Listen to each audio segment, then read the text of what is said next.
The Bank of Canada just slashed rates again, and it's the deepest cut in years. Are lower mortgage rates about to save BC's housing market, or is this a screaming warning sign of worse to come? Here's what's happening. On February 5th, 2025, the Bank of Canada dropped its key rate by 50 basis points, bringing it down to 2.75%. That's the lowest it's been since mid-2022, and it's the third cut in a row.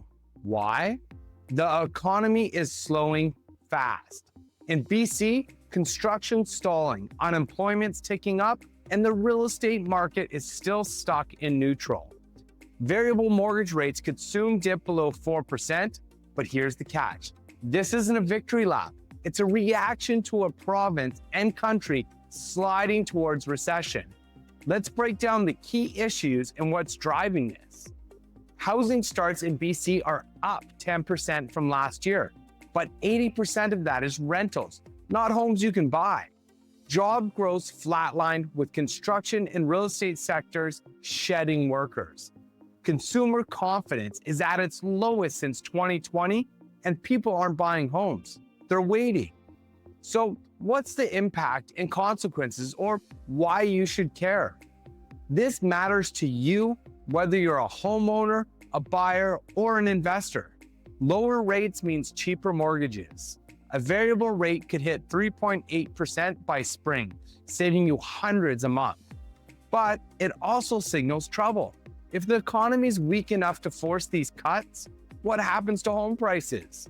In Greater Vancouver, resale homes are already sitting on the market 20% longer than last year. And if you're banking on a quick flip or equity growth, that window's shrinking fast. So what's coming for BC? The Bank of Canada is hinting at more cuts, maybe down to 2.25% by summer if unemployment keeps climbing.